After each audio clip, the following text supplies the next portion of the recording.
இது வந்து man-made disaster அப்படின்னு அவரும் விமர்சிக்கிறாரு. மிக கடுமையாக விஜயை நோக்கி அவருக்கு தலைமை பண்பே இல்லைங்கிறது தொடங்கி கட்சி வரைக்கும் கடுமையான விமர்சனங்களை வைக்கிறாங்க. அதில் புசி ஆனந்த் அந்த கட்சியின் பொதுச் செயலாளர் சொல்கிறாரு, இந்த கூட்டத்தை நான் ஆர்கனைஸ் பண்ணல, ஆர்கனைஸ் பண்ணவரை கைது பண்ணிட்டீங்க, அப்போதும் என் மீது இன்னொரு நடவடிக்கை எடுக்க வேண்டாங்கிற மாதிரி நேற்று கோர்ட்டெல்லாம் பேசியிருக்காரு. அது கூட விமர்சனத்துக்கு உள்ளாகி இருக்கு. அதை எப்படி பார்க்குறீங்க? இல்லை, இது வந்து இந்த தப்பிக்கிற முயற்சிகளை செய்யவே கூடாது.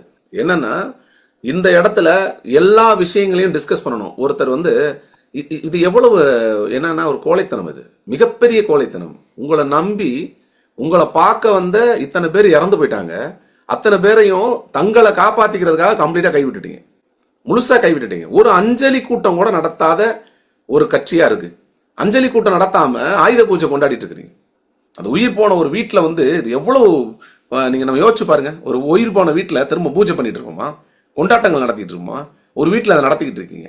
இப்படி அவங்கள கூட கைவிட்டுட்ட நீங்க என்ன பண்ணிருக்கீங்கன்னா, இதை செய்யறதுக்கு உங்களுடைய மாவட்ட செயலாளர்னு ஒருத்தர் கையில கொடுத்துருக்கீங்க. இதை வந்து ஆர்கனைஸ் பண்ணுங்க, ஆட்களை எல்லாம் கூட்டுவாங்கன்னு. இப்ப சொன்னது யார்? அதை நீங்க தானே சொன்னீங்க. ஆமா, நீங்க தானே சொன்னீங்க.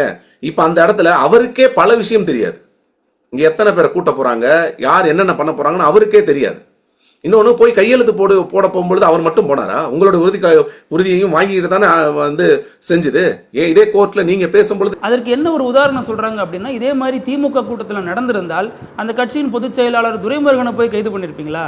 இதுல வந்து புசி ஆனந்த கை நீட்டுறதே ஒரு பழிவாங்கும் நடவடிக்கை தான் அப்படின்னு மாதிரியும் சொல்லப்படுது. ஆக்சுவலா டிஎம்கே ஏடிஎம்கே மாதிரியான கட்சி அமைப்புகள்ல அவங்களுடைய கட்டமைப்புல இந்த செயல்பாடுகள் மாறும்.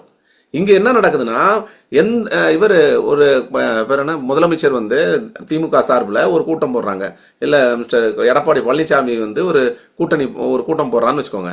அதோட தலைவரோ பொதுச் செயலாளரோ போய் அந்த கூட்டம் எப்படி நடக்குதுன்னு பார்வையிட்டு எல்லாம் வரமாட்டாங்க, பார்வையிட்டு வரவே மாட்டாங்க. ஆனா இந்த கட்சியில மட்டும் தான் அது நடக்குது. கூட்டம் கரெக்டா அந்த கூட்டம் நடந்திருக்கான்னு போய் பார்த்துட்டு வர்றாரு. புஷி ஆனந்துங்கிற ஒரு பொதுச் செயலாளருங்கிறது வெறும் பேர் தான், சரியா? மற்ற கட்சிகள் இருக்கிற மாதிரி அந்த பொதுச் செயலாளருக்கான எல்லா தன்மையோட அவர் செயல்படுறாருன்னா இல்ல. அது வந்து அந்த கட்டமைப்பே வந்து என்னன்னா, அவரே சொல்ற மாதிரி எந்த ஊர்ல நின்னாலும் நான் தான் நிக்கிறேன்னு ஒரு தனி மனித பிம்பத்தை மட்டுமே கட்டமைச்சிருக்க ஒரு இடம். அப்ப அங்க இருக்கிற எல்லாருமே கீழே தான் இறங்கி நிக்கிறாங்க. அங்கே அது வந்து எனக்கு நீங்க கொடுத்திருக்க இடம் எனக்கு திருப்திகரமா இருக்குன்னு உறுதிமொழி கொடுத்தது யாரு? அவர் மட்டுமா? மாவட்ட செயலாளர் மட்டுமா? புஷியானந்தும் சேர்த்தானே கொடுத்தாரு. நீங்களே அங்க சொல்லும் போது என்ன சொல்றீங்க? நான் கேட்ட போது ஏன் நீங்க கொடுக்கல, நான் தரமாட்டேன்னு சொல்லிருக்கலாமேன்னு யாரு சொல்றது? புஷியானந்த் தானே சொல்றாரு. புஷியானந்த் தானே சொல்றாரு. அப்படின்னா புஷியானந்த் சொல்றா அவர் கட்டாயமா இது எல்லாத்தையும் அவர் அட்டன் பண்ணி தான் தீரணும்.